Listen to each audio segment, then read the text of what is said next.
a su clase de química. El día de hoy vamos a iniciar mirando precisamente qué es la química, qué estudia y de qué manera se clasifica la materia.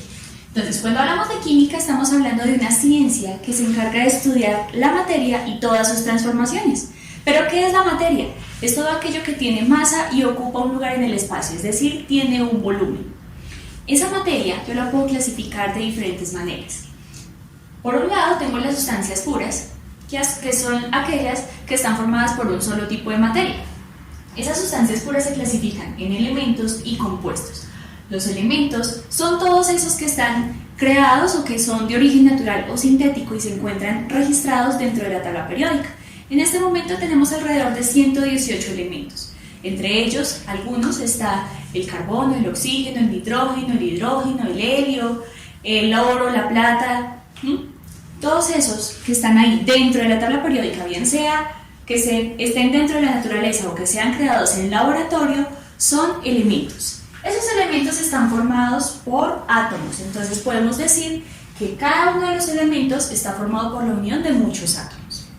¿Qué pasa? Cuando yo uno varios elementos, voy a formar algo que se denominan los compuestos, donde esos compuestos van a tener propiedades que adquirieron de cada uno de los elementos. Entonces, ¿qué sucede aquí? Cuando yo estoy juntando elementos, básicamente estoy uniendo átomos de diferente tipo y eso me da origen a algo que se denominan moléculas. Si nosotros tenemos más de 118 elementos registrados en la tabla periódica, ¿cuántos compuestos podemos tener? Infinitos. Entonces, algunos de ellos podrían ser el agua, que sería la unión de hidrógeno con oxígeno, dióxido de carbono, que es carbono con oxígeno. Tenemos el ácido nítrico, el ácido acético, el hidróxido de sodio, tengo la sal de cocina, tengo muchísimos compuestos, son infinitos, pero siempre que veamos elementos distintos dentro de nuestra molécula estamos hablando de compuestos. Ahora, por otro lado tenemos las mezclas, que básicamente son la unión de sustancias puras. Cuando yo mezclo elementos con compuestos o compuestos diferentes. Esas mezclas se pueden clasificar de acuerdo con su naturaleza en homogéneas o heterogéneas. Las mezclas homogéneas se caracterizan porque tienen una sola fase, es decir, no alcanzo a distinguir de manera visual los componentes de esa mezcla y veo todo como una sola sustancia. Por ejemplo, ¿qué puedo encontrar ahí? El enjuague bucal, los vinos, cervezas, toda la parte de licores, las soluciones son uno de los ejemplos más prácticos de esta parte de mezclas homogéneas. ¿Qué pasa con ellos? Por ejemplo, en un enjuague bucal, la composición que tengo al final del envase es la misma que tengo al inicio del envase. Es decir, tengo la misma cantidad de saborizante, de agua, de colorante, de cada uno de los componentes es igual al inicio y al final. Es decir, que esa composición no va a variar. Pero ¿qué pasa por el contrario con las mezclas heterogéneas?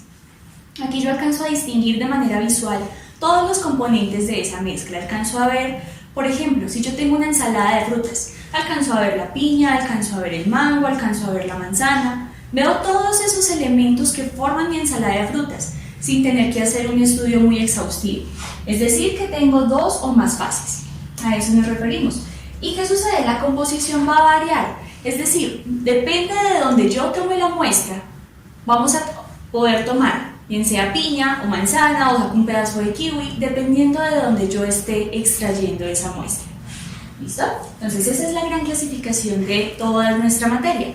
¿Qué sucede con estas dos? Dependiendo del tipo de material que yo tenga, vamos a tener unos métodos de separación u otros. Unos van a ser más sencillos y otros van a ser más complicados. Cuando yo tengo mezclas heterogéneas, como las sustancias no están tan bien mezcladas entre sí, la separación es mucho más sencilla y la puedo hacer por medios físicos, bien sea por una filtración o una evaporación. Puedo hacer la separación mucho más rápidamente, solo cambiando los estados de la materia de los materiales que yo tengo ahí. Pero cuando yo tengo mezclas homogéneas, como todo está tan bien mezclado, ya esos métodos físicos, la mayoría no van a ser útiles y necesito hacer uso de métodos químicos que sí me permiten identificar y separar la composición de esa mezcla. Listo, chicos, eso es todo por ahora. Espero que les haya quedado clara esta parte de toda la clasificación de la materia y lo que vamos a ver aquí en química. Espero que se animen y que aprendamos mucho en este curso.